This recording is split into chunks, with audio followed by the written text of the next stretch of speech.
Hi hello ಎಲ್ಲ ನನ್ನ ಯುವ ಸ್ಪರ್ಧಾ ಮಿತ್ರರಿಗೂ ಹಾಗೂ ಎಲ್ಲ ಸ್ನೇಹಿತರಿಗೂ ನಮಸ್ಕಾರ. ಸೊ ಇವತ್ತಿನ ಕ್ಲಾಸ್ ಏನಂತಂದರೆ ಈ GSTಗೆ ಸಂಬಂಧಪಟ್ಟಂತಹ 25 ಕ್ವಶನ್ಸ್ಗಳನ್ನು ನೋಡೋಣ. ಸೊ ಎಲ್ರಿಗೂ ಶಿವಗಂಗಾ ಎಜುಕೇಷನ್ ಯೂಟ್ಯೂಬ್ ಚಾನಲ್ಗೆ ಸ್ವಾಗತ. ಬನ್ನಿ, ಇವತ್ತು ಮೊದಲನೇ ಪ್ರಶ್ನೆ ಏನಿದೆ ಅಂತಂದರೆ what is the full form of GST ಅಂತ ಕೇಳಿದ್ದಾರೆ. ಸೊ ಇದು ಎಲ್ಲರಿಗೂ ಗೊತ್ತಿರುವಂತಹ ಆನ್ಸರ್ ಇದೆ ನೋಡ್ರಿ. What is the full form of GST ಅಂದರೆ ಇದಕ್ಕೆ ಸರಿಯಾದ ಉತ್ತರ option C, goods and services tax ಅಂತೇಳಿ ಆಗುತ್ತೆ ಫ್ರೆಂಡ್ಸ್. ಸೊ ಎರಡನೇ ಪ್ರಶ್ನೆ ನೋಡ್ರಿ, ಏನು ಕೇಳಿದ್ದಾರೆ, what is the full form of DIN ಅಂತ ಕೇಳಿದ್ದಾರೆ. ಸೊ ಆಪ್ಷನ್ ಸಿ ಬಂದ್ಬಿಟ್ಟು ಸರಿಯಾದ ಉತ್ತರ ಆಗುತ್ತೆ ರೀ.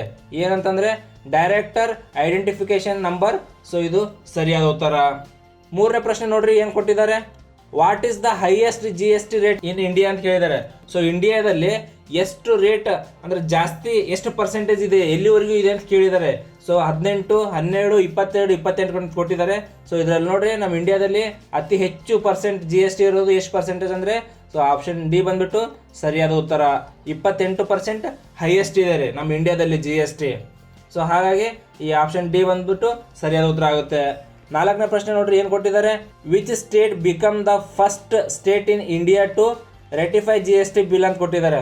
ಸೊ ನಮ್ಮ ಇಂಡಿಯಾದಲ್ಲಿ ಯಾವ ರಾಜ್ಯ ಒಂದು GST ಬಿಲ್ಲನ್ನು ಮೊದಲ ಬಾರಿಗೆ ಫಸ್ಟ್ ಟೈಮ್ ರೆಟಿಫೈ GST ಬಿಲ್ ಅಂತ ಯಾವ್ದು ಮಾಡಿದ್ದಾರೆ ಅಂತ ಕೇಳಿದ್ದಾರೆ. ಸೊ ಯಾವ ಸ್ಟೇಟ್ ಅಂತ ಕೇಳಿದ್ದಾರೆ. ಸೊ ಇದಕ್ಕೆ ಸರಿಯಾದ ಉತ್ತರ ಏನಾಗುತ್ತೆ ರೀ, ಸೊ ಆಪ್ಷನ್ ಎ ಅಸ್ಸಾಂ. ಐದನೇ ಪ್ರಶ್ನೆ ನೋಡ್ರಿ, ಏನು ಕೊಟ್ಟಿದ್ದಾರೆ, what is the full form of TAN ಅಂತ ಕೇಳಿದ್ದಾರೆ. ಸೊ ಟ್ಯಾನ್ ಇದರ ವಿಸ್ತೃತ ರೂಪ ಏನಂತ ಕೇಳಿದ್ದಾರೆ. ನೋಡ್ರಿ, ಇದರ ವಿಸ್ತೃತ ರೂಪ ಏನಾಗುತ್ತೆ, ಟ್ಯಾಕ್ಸ್ ಡಿಡಕ್ಷನ್ ಅಕೌಂಟ್ ನಂಬರ್ ಅಂತ ಆಗುತ್ತೆ. ಸೊ ಆಪ್ಷನ್ ಸಿ ಬಂದ್ಬಿಟ್ಟು ಸರಿಯಾದ ಉತ್ತರ ರೀ. So tax deduction account number ಅಂತ ಹೇಳಿ. ಸೊ ಆರನೇ ಪ್ರಶ್ನೆ ನೋಡ್ರಿ, ಏನು ಕೊಟ್ಟಿದ್ದಾರೆ, the headquarters of GST council in located at ಅಂತ ಕೇಳಿದ್ದಾರೆ. ಸೊ ಈ GST ಹೆಡ್ ಕ್ವಾರ್ಟರ್ ನಮ್ಮ ಭಾರತದಲ್ಲಿ ಎಲ್ಲಿದೆ ಅಂತ ಕೇಳಿದ್ದಾರೆ. ಎಲ್ಲಿದೆ ನೋಡ್ರಿ. ಸೊ ಇದಕ್ಕೆ ಸರಿಯಾದ ಉತ್ತರ ಆಪ್ಷನ್ ಎ ಬಂದ್ಬಿಟ್ಟು ಸರಿಯಾದ ಉತ್ತರ. ಈ GST ಹೆಡ್ ಕ್ವಾರ್ಟರ್ ಎಲ್ಲಿದೆ ಅಂತಂದರೆ ನ್ಯೂ ಡೆಲ್ಲಿಯಲ್ಲಿ ಇದೆ ರೀ. ಸೊ ಏಳನೇ ಪ್ರಶ್ನೆ ನೋಡ್ರಿ, what is the full form of PAN ಅಂತ ಕೇಳಿದ್ದಾರೆ. ಸೊ PAN ಪ್ಯಾನ್ ಇದರ ವಿಸ್ತೃತ ರೂಪ ಏನಂತೇಳಿ ಕೇಳಿದ್ದಾರೆ. ಇದಕ್ಕೆ ವಿಸ್ತೃತ ರೂಪ ಪರ್ಮನೆಂಟ್ ಅಕೌಂಟ್ ನಂಬರ್ ಬಂದ್ಬಿಟ್ಟು ಇದರ ಫುಲ್ ಫಾರ್ಮ್ ಆಗುತ್ತೆ ಫ್ರೆಂಡ್ಸ್. ಇದು ಕೂಡ PC ನಲ್ಲಿ ಕೇಳಿರೋಂಥ ಪ್ರಶ್ನೆ ನೋಡ್ರಿ.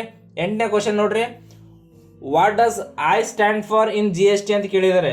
ಸೊ ಇದು ಐ ಅನ್ನೋದು ಇದರ ಸ್ಟ್ಯಾಂಡ್ ಫಾರ್ GST ಇದರದ ಏನು ವಿಸ್ತೃತ ರೂಪ ಏನು ಕೊಡುತ್ತೆ. ಸೊ ಐ ಅಂತಂದರೆ ಏನು, ಅದ್ರ ಅದ್ರದ್ದು ಸ್ಟ್ಯಾಂಡರ್ಡ್ ಆದಂಥ ಒಂದು ರೂಪ ಏನಂತೇಳಿ ಸೂಚಿಸುತ್ತೆ ಅಂತೇಳಿ ಕೇಳಿದ್ದಾರೆ. ಸೊ ಇದು ಐ ಅಂತಂದರೆ ಇದಕ್ಕೆ ಆಪ್ಷನ್ ಸಿ ಬಂದ್ಬಿಟ್ಟು ಸರಿಯಾದ ಉತ್ತರ ಆಗುತ್ತೆ. So integrated. ಒಂಬತ್ತನೇ ಪ್ರಶ್ನೆ ನೋಡಿ ಫ್ರೆಂಡ್ಸ್, ಏನು ಕೊಟ್ಟಿದ್ದಾರೆ, can A person apply for registration without PAN ಅಂತ ಕೇಳಿದ್ದಾರೆ. ಇದಕ್ಕೆ ಸರಿಯಾದ ಉತ್ತರ ಏನಾಗುತ್ತೆ, ಆಪ್ಷನ್ ಎ ಬಂದ್ಬಿಟ್ಟು ಸರಿಯಾದ ಉತ್ತರ ನೋ ರೇ. ಯಾಕಂದರೆ ಕಂಪಲ್ಸರಿ ಪ್ಯಾನ್ ಕಾರ್ಡ್ ಇರಲೇಬೇಕು. ಹತ್ತನೇ ಪ್ರಶ್ನೆ ನೋಡ್ರಿ, ಏನು ಕೊಟ್ಟಿದ್ದಾರೆ, in India GST become effective from ಅಂತ ಕೇಳಿದ್ದಾರೆ. ಸೊ ಯಾವಾಗಿಂದ ನಮ್ಮ ಭಾರತದಲ್ಲಿ ನಮ್ಮ ಇಂಡಿಯಾದಲ್ಲಿ GST ಅನ್ನು ಸ್ಟಾರ್ಟ್ ಆಗಿದೆ, ಪ್ರಾರಂಭವಾಗಿದೆ ಅಂತೇಳಿ ಕೇಳಿದ್ದಾರೆ. ಸೊ ಇದಕ್ಕೆ ಸರಿಯಾದ ಉತ್ತರ ಆಪ್ಷನ್ ಡಿ ಬಂದ್ಬಿಟ್ಟು ಸರಿಯಾದ ಉತ್ತರ ರೀ. ಏನಂತಂದರೆ 1 ಜುಲೈ 2017. 11ನೇ ಪ್ರಶ್ನೆ ನೋಡಿ ಫ್ರೆಂಡ್ಸ್, ಏನು ಕೊಟ್ಟಿದ್ದಾರೆ, what is HSN code in GST ಅಂತ ಕೇಳಿದ್ದಾರೆ. ಸೊ ಇದು GST ಇದರ ವಿಸ್ತೃತ ರೂಪ ಏನು ತಿಳಿಸುತ್ತೆ. ಸೊ GSTಯಲ್ಲಿ ಇದರ HSN ವಿಸ್ತೃತ ರೂಪ ಏನಂತಂದರೆ ಇದಕ್ಕೆ ಸರಿಯಾದ ಉತ್ತರ ನೋಡ್ರಿ, ಆಪ್ಷನ್ ಎ ಬಂದ್ಬಿಟ್ಟು ಸರಿಯಾದ ಉತ್ತರ. ಹಾರ್ಮೋನೈಸ್ಡ್ ಸಿಸ್ಟಮ್ ಫಾರ್ ನಾಮಿಕಲ್ಚರ್ ಕೋಡ್ ಅಂತ ಹೇಳ್ಬಿಟ್ಟು ಇದು HSN ಕೋಡ್ ಇನ್ GST ವಿಸ್ತೃತ ರೂಪ ಆಗುತ್ತೆ ಫ್ರೆಂಡ್ಸ್. ಸೊ ನೋಡ್ರಿ 12ನೇ ಪ್ರಶ್ನೆ ನೋಡ್ರಿ, ಏನು ಕೊಟ್ಟಿದ್ದಾರೆ, what is the SAC code in GST ಅಂತ ಕೇಳಿದ್ದಾರೆ. ಸೊ ಇದ್ರದ್ದು ಏನಾಗುತ್ತೆ ನೋಡ್ರಿ, ಇದಕ್ಕೆ 12ನೇ ಪ್ರಶ್ನೆಗೆ ಸರಿಯಾದ ಉತ್ತರ ನೋಡ್ರಿ, ಸರ್ವಿಸಿಂಗ್ ಅಕೌಂಟಿಂಗ್ ಕೋಡ್ ಅಂತ ಹೇಳಿ. ಫ್ರೆಂಡ್ಸ್ ಇವೆಲ್ಲ ತುಂಬ ಇಂಪಾರ್ಟೆಂಟ್ ಆಗಿರುವಂಥದ್ದು, ಯಾಕಂದರೆ ಫುಲ್ ಫಾರ್ಮ್ಗಳನ್ನು ಕೇಳುವಂಥ ಚಾನ್ಸಸ್ಗಳು ಇರುತ್ತೆ ನೋಡ್ರಿ. 13ನೇ ಪ್ರಶ್ನೆ ಏನು ಕೇಳಿದ್ದಾರೆ, what kind of A tax in GST ಅಂತ ಕೇಳಿದ್ದಾರೆ. ಸೊ ಇದು ಟ್ಯಾಕ್ಸ್ ಅಂತ ಅನ್ನೋದು GST ಯಾವುದರ ಒಂದು ರೂಪ ಅಂತೇಳಿ ಕೇಳಿದ್ದಾರೆ. ಸೊ ಯಾವ ಥರ ಹಾಕ್ತಾರೆ GST ಅಂತಂದರೆ ಯಾವ ಥರ ಹಾಕ್ತಾರೆ, ಇದು ಒಂದು ಯಾವುದರ ಟ್ಯಾಕ್ಸ್ ಅಂತಂತಂದರೆ ಇದಕ್ಕೆ ಸರಿಯಾದ ಉತ್ತರ ಫ್ರೆಂಡ್ಸ್ ಆಪ್ಷನ್ ಬಿ. ಸೊ ಇದೊಂದು GST ಅನ್ನೋದು ಇದೊಂದು ಇಂಡೈರೆಕ್ಟ್ ಟ್ಯಾಕ್ಸ್ ಆಗಿರುತ್ತೆ. 14ನೇ ಪ್ರಶ್ನೆ ನೋಡಿ, ಏನು ಕೊಟ್ಟಿದ್ದಾರೆ, which of the following tax has been obliged by GST ಅಂತ ಕೇಳಿದ್ದಾರೆ. ಸೊ ಇದಕ್ಕೆ ಸರಿಯಾದ ಉತ್ತರ ನೋಡ್ರಿ ಫ್ರೆಂಡ್ಸ್, ಫಸ್ಟ್ ಒನ್ ಎ ಬಂದ್ಬಿಟ್ಟು ಸರಿಯಾದ ಉತ್ತರ ಆಗುತ್ತೆ. ಸೊ ಸರ್ವಿಸ್ ಟ್ಯಾಕ್ಸ್ ಅಂತ ಹೇಳಿ. ಸೊ ಪ್ರತಿಯೊಂದು ಯಾವುದೇ ಸರ್ವಿಸ್ ಇದ್ರೂ ಕೂಡ ಆ ಸರ್ವಿಸ್ ಮೇಲೆ ಟ್ಯಾಕ್ಸನ್ನು ಹಾಕ್ತೀವಿ, GST ಅನ್ನು ಹಾಕ್ತೀವಿ. ಸೊ 15ನೇ ಪ್ರಶ್ನೆ ನೋಡ್ರಿ, how many members are there in GST council ಅಂತೇಳಿ ಕೇಳಿದ್ದಾರೆ. ಈ ಒಂದು ಜಿ ಎಸ್ ಟಿ ಕೌನ್ಸಿಲ್ನಲ್ಲಿ ಎಷ್ಟು ಮೆಂಬರ್ಗಳು ಇದ್ದಾರೆ, ಸೊ ಈ ಜಿ ಎಸ್ ಟಿನಲ್ಲಿ ಎಷ್ಟು ಮೆಂಬರ್ಗಳನ್ನು ಒಳಗೊಂಡಂತಹ ಈ ಜಿ ಎಸ್ ಟಿ ಒಂದು ಕೌನ್ಸಿಲ್ ಆಗಿದೆ. ಇದಕ್ಕೆ ಸರಿಯಾದ ಉತ್ತರ ಏನಾಗಿದೆ ಅಂತಂದರೆ ಸೊ ಆಪ್ಷನ್ ಎ ಬಂದ್ಬಿಟ್ಟು ಸರಿಯಾದ ಉತ್ತರ. ಎಷ್ಟ್ರಿ? 33 ಮೆಂಬರ್ಸ್. 16ನೇ ಪ್ರಶ್ನೆ ನೋಡ್ರಿ, which country has the highest rate in G S T? ನೋಡ್ರಿ, ಯಾವ ಕಂಟ್ರಿಯಲ್ಲಿ ಅತಿ ಹೆಚ್ಚು ಹೈಯೆಸ್ಟ್ ಜಿ ಎಸ್ ಟಿ ಒಂದು ರೇಟ್ ಇದೆ? ಆಪ್ಷನ್ ಬಿ ಬಂದ್ಬಿಟ್ಟು ಸರಿಯಾದ ಉತ್ತರ ನಮ್ಮ ಇಂಡಿಯಾ. ಭಾರತದಲ್ಲಿ ಅತಿ ಹೆಚ್ಚು ಜಿ ಎಸ್ ಟಿಯ ಒಂದು ರೇಟ್ ಇದೆ ಫ್ರೆಂಡ್ಸ್. ಸೊ ಹಾಗಾಗಿ ನಮ್ಮ ಭಾರತದಲ್ಲಿ ಎಷ್ಟು ಜಿ ಎಸ್ ಟಿ ಇದೆ ಅಂತಂದರೆ ಆಗಲೇ ಹೇಳಿದ್ದೀನಲ್ಲ 28% ಇದೆ ಹೈಯೆಸ್ಟ್ ಆಗಿ. ಸೊ ನೋಡ್ರಿ, 17ನೇ ಪ್ರಶ್ನೆ ಏನು ಕೊಟ್ಟಿದ್ದಾರೆ, who introduced G S T first in world? ಅಂದರೆ ವರ್ಲ್ಡ್ನಲ್ಲಿಯೇ ಯಾವ ದೇಶ ಮೊದಲ ಜಿ ಎಸ್ ಟಿವನ್ನು ಇಂಟ್ರೊಡ್ಯೂಸ್ ಮಾಡಿಸ್ಕೊಟ್ಟಿದೆ ಅಂತ ಕೇಳಿದರೆ, ಸೊ ಹಾಗಾಗಿ ಇದಕ್ಕೆ ಸರಿಯಾದ ಉತ್ತರ ಏನಾಗುತ್ತೆ ಅಂತಂದರೆ ಸೊ ಫ್ರಾನ್ಸ್ ಬಂದ್ಬಿಟ್ಟು ಸರಿಯಾದ ಉತ್ತರ ಫ್ರೆಂಡ್ಸ್. 1954ರಲ್ಲಿ ಈ ಫ್ರಾನ್ಸ್ ದೇಶವನ್ನು ಜಿ ಎಸ್ ಟಿನ ಒಳಗೊಂಡಿತ್ತು. ಸೊ 18ನೇ ಪ್ರಶ್ನೆ ನೋಡ್ರಿ, ಏನು ಕೊಟ್ಟಿದ್ದಾರೆ, the chairman of the G S T council in India ಅಂತಂದರೆ ಈ ಒಂದು ಜಿ ಎಸ್ ಟಿಯ ಚೇರ್ಮನ್ ನಮ್ಮ ಕೌನ್ಸಿಲ್ ನಮ್ಮ ಭಾರತದಲ್ಲಿ ಯಾರಾಗಿರ್ತಾರೆ? ಆಪ್ಷನ್ ಡಿ ಬಂದ್ಬಿಟ್ಟು ಸರಿಯಾದ ಉತ್ತರ. ಸೊ ಯಾವಾಗಲೂ ಫೈನಾನ್ಸ್ ಮಿನಿಸ್ಟ್ರನ್ನು ಈ ಒಂದು ಜಿ ಎಸ್ ಟಿ ಕೌನ್ಸಿಲ್ನ ಚೇರ್ಮನ್ ಆಗಿರ್ತಾರೆ ಫ್ರೆಂಡ್ಸ್. 19ನೇ ಪ್ರಶ್ನೆ ನೋಡ್ರಿ, which of the following will not be rated as A supply ಅಂತ ಕೇಳಿದ್ದಾರೆ. ಸೊ ಇದಕ್ಕೆ ಸರಿಯಾದ ಉತ್ತರ ನೋಡ್ರಿ ಫ್ರೆಂಡ್ಸ್. ಸೊ ಆಪ್ಷನ್ ಡಿ ಬಂದ್ಬಿಟ್ಟು ಸರಿಯಾದ ಉತ್ತರ, ಆಕ್ಷನಬಲ್ ಕ್ಲೈಮ್.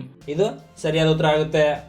20ನೇ ಪ್ರಶ್ನೆ ನೋಡ್ರಿ, ಏನು ಕೊಟ್ಟಿದ್ದಾರೆ, import and export rated as a in dash G S T ಅಂತ ಕೇಳಿದ್ದಾರೆ.